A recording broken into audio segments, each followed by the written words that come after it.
தன்னை பற்றி பரப்பப்படும் அவதூறுகள் அனைத்தும் உண்மைக்கு புறம்பானது என்று நடிகை நிவேதா பெத்துராஜ் உருக்கமான விளக்கத்தை எக்ஸ் வலைதளத்தில் பதிவு செய்திருக்கிறார். கூடுதல் விவரங்களோடு இணைகிறார் செய்தியாளர் தாயுமானவன். வணக்கம் தாயுமானவன். நடிகை நிவேதா பெத்துராஜ் வெளியிட்டிருக்கக்கூடிய விளக்கத்தில் என்னென்ன விஷயங்கள் குறிப்பிட்டிருக்கிறார்? முழு விவரங்கள். தன்னை பற்றி பரவக்கூடிய தவறான தகவல்களுக்கான நடிகை நிவேதா பெத்துராஜ் உருக்கமான விளக்கத்தை தனது எக்ஸ் வலைதளத்தில் தற்போது அதிரடியாக பதிவு செய்திருக்கிறார். ஒரு நாள் கூட்டு, டிக் டிக் டிக், திமிரு பிடித்தவன், பொதுவாக என் மனசு சங்கம் உள்ளிட்ட பல்வேறு படங்கள்ல நடித்ததன் மூலம் பிரபலமானவர் நடிகை நிவேதா பெத்துராஜ். தூத்துக்குடி மாவட்டத்தை பூர்வீகமாக கொண்ட நிவேதா பள்ளி படிப்பை அங்கு முடித்துவிட்டு தந்தையுடைய வியாபார நிமித்தம் காரணமாக தற்போது துபாயில வசித்து வருகிறார். தன்னை பற்றி பரப்பக்கூடிய அவதூறுகள் அனைத்தும் உண்மைக்கு புறம்பானது எனவும் கடந்த சில நாட்களுக்கு முன்னதாக தானும் தனது குடும்பமும் இந்த கருத்து தொடர்பாக மிகுந்த மன உளைச்சலில் இருப்பதாக பதிவு ஒன்றை பதிவிட்டிருக்கிறார்.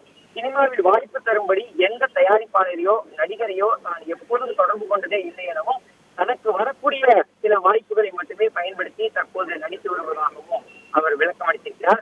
துபாயில் தான் வசிக்கக்கூடிய வீடு கூட சொந்த வீடு இல்லை எனவும் 2002ஆம் ஆண்டு முதல் துபாயில் இருந்து வாடகை வீட்டில் தான் வசித்து வருவதாகவும் அவர் கருத்தை பதிவு செய்திருக்கிறார். 20 வருடங்களுக்கு மேலாக துபாயில் தான் வசித்து வருவதாகவும் 16 வயதிலிருந்தே சொந்த வருமானத்தில் பொருளாதார ரீதியாக சுதந்திரமாக இருப்பதாகவும் அவர் விளக்கத்தை பதிவு செய்திருக்கிறார்.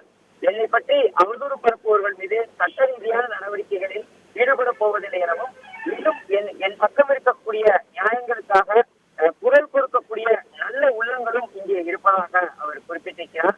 கண்ணியமான குடும்பத்தில் பிறந்து தன் அமைதியான வாழ்க்கையை வாழ விரும்புவதாகவும் உருக்கமாக தன்னுடைய கருத்துக்களை சமூக வலைதளமான எக்ஸ் வலைதளத்துல பதிவு செய்திருக்கிறார். ஒரு நாள் கூட்டு, டிக்கெட், பொதுவாக என் மனசு சங்கம் உட்பட இதுவரை 20க்கும் மேற்பட்ட படங்கள்ல நடித்திருக்கக்கூடிய நிவேதா பெத்துராஜ் மீது சமீப நாட்களாக அவதூறு கருத்துக்கள் சமூக வலைதளங்களில் பரப்பப்படக்கூடிய நிலையில் தற்போது நிவேதா பெத்துராஜ் தன் மீதான விமர்சனத்திற்கு இந்த விளக்கத்தை அளித்திருப்பது குறிப்பிடத்தக்கது.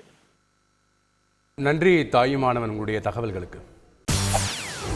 செய்திகளை உடனுக்குடன் தெரிந்து கொள்ள உடனே சப்ஸ்கிரைப் பண்ணுங்க.